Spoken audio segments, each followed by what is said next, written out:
Olá pessoal, tudo bem? Bom, como a gente conversou na semana passada, esse ano a gente vai iniciar os nossos estudos com a literatura, né? Com os estudos literários. Mas antes da gente ingressar nesse universo da literatura, né, da gente se aventurar pelas leituras de textos de diferentes períodos, diferentes autores, é legal a gente entender um pouquinho que a literatura é uma forma especial de tratar e utilizar a linguagem. Então, nesse sentido, é interessante, antes da gente ir para os textos, a gente olhar um pouquinho também como que funciona a linguagem, quais os recursos que eu posso explorar na linguagem.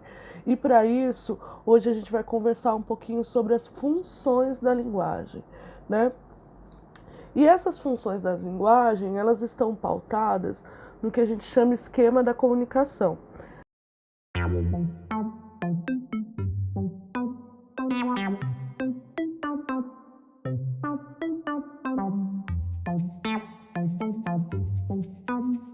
Certamente vocês já estudaram esse esquema da comunicação, mas acho que vale aqui a gente recapitular um pouquinho para que vocês possam ter isso fresco na mente, né? E conseguir também perceber como que funciona, né, essas diferentes funções da linguagem. Então vamos lá. No esquema da comunicação, o primeiro elemento que a gente tem são 6 elementos, ok? O primeiro desses elementos é o emissor. Quem que é o emissor?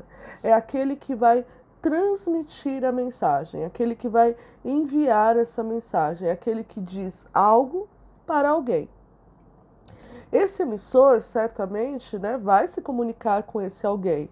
E esse alguém a gente chama de receptor, ou seja, é aquele que recebe a mensagem. E o terceiro elemento é a mensagem propriamente dita, ou seja, tudo aquilo que é transmitido desse emissor para esse receptor. Para que a gente transmita essa mensagem, ela precisa se valer de um código, e esse seria o nosso quarto elemento, né? O que é esse código? É a convenção social que é partilhada tanto por emissor quanto para receptor, para que essa mensagem seja compreendida. No caso aqui dessa mensagem que eu estou transmitindo para vocês, que é um vídeo, o código que eu estou utilizando é a língua portuguesa. E é sempre importante a gente levar em consideração que uma mensagem, ela só vai se efetivar a partir do momento que esse código é compartilhado entre emissor e receptor, certo? Além de emissor, receptor, mensagem e código, a gente vai ter o quinto elemento da comunicação, que é o canal. E o que seria o canal? É o meio físico pelo qual a mensagem é transmitida. Então, por exemplo, numa conversa, numa exposição oral, esse meio físico é o quê? São os sons e o ar pelo qual essa palavra vai. No caso de um vídeo, por exemplo, você vai ter como canal o veículo que você está utilizando para assistir esse vídeo, seja o computador, o celular, a televisão, enfim, onde seja que você assista a esse vídeo.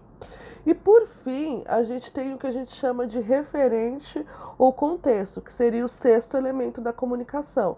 E o que é esse referente ou contexto? Ele vai ser o próprio assunto da mensagem, ou seja, daquilo que versa essa mensagem, né? O tema dessa mensagem. No nosso caso aqui, o tema é como funciona a linguagem, ou seja, são as funções da linguagem, certo? Bom, pessoal, a gente acabou de falar, então, do esquema da comunicação, né, e de como essa comunicação se organiza. E aí, dependendo da ênfase que se dá para cada um desses elementos da comunicação, é que a gente vai ter as funções da linguagem. A primeira delas, também são 6, coincidentemente, né? A primeira delas é a função emotiva, né? Eu já coloco a mão aqui pensando em emoção, por quê? Porque essa função ela tem a ver com o eu, né? Com uma individualidade, ou seja, o emissor é colocado em destaque. É uma função muito utilizada na poesia, na música, ou seja, em manifestações artísticas ou manifestações da linguagem que privilegiem essa individualidade, esse voltar-se para o eu, para o emissor, certo? Para a gente entender um pouquinho melhor, eu vou ler um poema do Solano Trindade para que vocês consigam compreender como que se dá essa função emotiva da linguagem, beleza? Sou imensamente criança, quando te vejo, e tu és brinquedo difícil, complicado, artigo caro de um grande bazar. Sou imensamente criança, e gostaria de te possuir, para brincar de amor contigo, encher-te de ternura e beijos. Sou imensamente criança, e nunca serei adulto, porque sempre serás brinquedo para minha poesia. Solano Trindade. Notem então que esse poema do Solano Trindade, ele está todo voltado para o emissor, né? Sou imensamente criança, eu gostaria. Então, quando a gente tem esse tipo de utilização da linguagem, a gente vai chamar essa função de emotiva. A segunda função é aquela que a gente chama de apelativa ou conativa. Nesse tipo de mensagem, né, nesse tipo de uso da linguagem, o que vai prevalecer, o ênfase vai ser dado ao receptor, ou seja, ela sempre vai voltar a mensagem para esse receptor, né? Geralmente, esse tipo de função da linguagem é usado na publicidade. Por quê? Porque, como o próprio nome diz, essa função apelativa, né, vai ter essa função de tentar convencer o outro. É muito comum nesse tipo de uso da linguagem, né, nessa função, que a gente tenha verbos no imperativo. Por exemplo, faça, coma, beba, cante, dance. Né? Então, os verbos vão estar indicando alguma ação para que esse receptor a execute. Nesse sentido, eu gostaria que vocês observassem um pouquinho essa publicidade da TAG, das Experiências Literárias, que é um clube de leitura, para que vocês compreendam como que se dá esse uso da linguagem.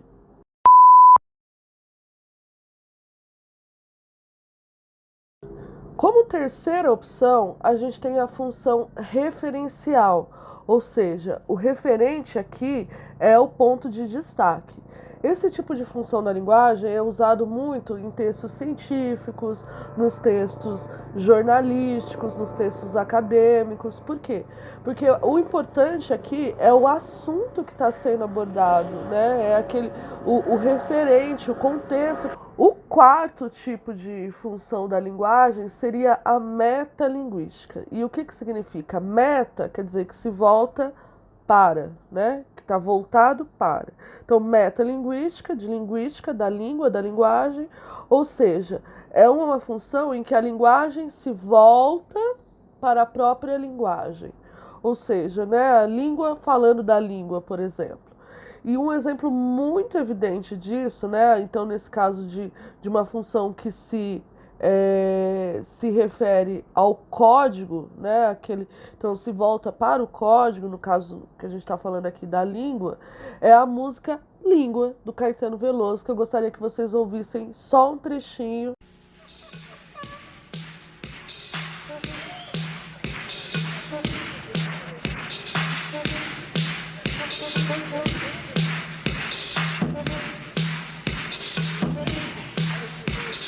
Gosto de sentir a minha língua roçar a língua de Luís de Camões. Gosto de ser e de estar. E quero me dedicar a criar confusões de prosódias e uma profusão de paródias que encurtem dores e furtem cores como camaleões. Gosto do pessoa na pessoa, da rosa no rosa. E sei que a poesia está para a prosa, assim como o amor está para a amizade. E quem há de negar que esta lhe é superior? E quem há de negar que esta lhe é superior? Vocês viram? Então ele vai dizer o que pode essa língua, né? O que tem nessa língua, né? O que traz essa língua. Então todo o texto dele, toda a música está se voltando, usando a língua para poder falar desse potencial da língua, o que pode a língua portuguesa. Então nesse tipo de utilização da linguagem, a gente tem a função metalinguística.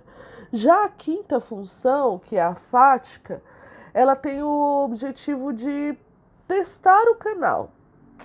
Aqui, gente, é aquele famoso puxar a conversa. Sabe aquele bom dia no grupo do WhatsApp, aquela a gente não tá muito fazendo isso, né? Mas aquela puxada de conversa no elevador sobre o clima, sobre o que tá acontecendo, né? Ou aquela mensagem que você manda pro crush para saber se, né, ele tá vivo ainda depois de um sumiço. Ou seja, é um tipo de mensagem que você está testando o canal para ver se ainda é possível estabelecer comunicação naquele canal. Então não é um tipo de mensagem que vai estar focada no sentido, no significado, em comunicar algo. Não, ela só quer testar o canal. Oi, sumido. É mais ou menos isso, né? Então você ali não quer dizer que a pessoa sumiu ou quer falar alguma coisa, você só quer saber se ela tá lá do outro lado ainda e tá disposta a conversar com você, né? Então aqui eu vou dar um exemplo para vocês de um print de uma conversa do WhatsApp que acontece isso de forma muito evidente. Vamos lá dar uma olhadinha?